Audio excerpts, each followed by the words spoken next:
India आप तक समाचार, कड़वा लेकिन सच। रतनलाल सी बाफना ज्वेलर्स, जहां विश्वास ही परंपरा है। नमस्कार, मैं आनंद शर्मा और आप देख रहे हैं इंडिया आप तक, वो मंच जहां हम सिर्फ सवाल पूछते हैं। जवाब देने का काम आपके प्रतिनिधियों का है, जिनकी तनख्वाह भी आपकी ही जेब से जाती है। हम बात कर रहे हैं महाराष्ट्र के जलगांव जिले के एक छोटे से मोहल्ले तुकारामवाड़ी की, जो अब सिर्फ मोहल्ला नहीं रहा बल्कि हमारे समय की एक बड़ी विफलता की कहानी भी बन चुका है। रात के अंधेरे में 20-25 लोग तलवारें लेकर एक घर पर हमला करते हैं। 3 से 4 घरों में तोड़फोड़ कर दिया जाता है। लोगों की नींदें छीन जाती है। एक बार फिर भरोसा चकनाचूर हो जाता है। लेकिन सवाल यह है कि इन लोगों की इतनी हिम्मत कहां से मिलती है? इतनी बड़ी संख्या में इकट्ठा होकर खुलेआम हमला करना, ये दिवाली का जुलूस था क्या? ये क्या पुलिस की अनुमति से हो रहा था, या फिर अब अपराधियों को पुलिस का डर नहीं रह गया है? घटना के बाद पुलिस ने कुछ लोगों को गिरफ्तार किया है। ध्यान दीजिए, घटना के बाद।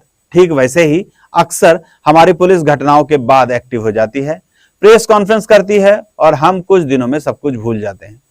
लेकिन क्या पुलिस का काम सिर्फ गिरफ्तारी करना है, या घटना को होने से पहले रोकना भी किसी जमाने में पुलिस की जिम्मेदारी मानी जाती थी? एक और घटना, एक रात पहले एक युवक की कार में गोली लगती है। गंभीर बात तो यह है कि गोली चली एक दोस्त ने चलाई और अब वह दोस्त पुलिस की हिरासत में है। लेकिन दोस्त के पास बंदूक कहां से आई? यह बंदूकें आती कहां से है? क्या तुकारामवाड़ी कोई बॉर्डर का इलाका है जहां हथियारों की तस्करी हो रही थी, या फिर हमने इस समाज को ऐसा बना दिया है जहां गैर कानूनी हथियार का मिलना पिज्जा ऑर्डर करने जितना आसान हो गया है? और पुलिस वो आज भी वही सवाल पूछ रही है जो उसे सालों पहले हल कर लेना चाहिए था। इंटेलिजेंस कहां है? सूचना तंत्र क्यों विफल हो जाता है?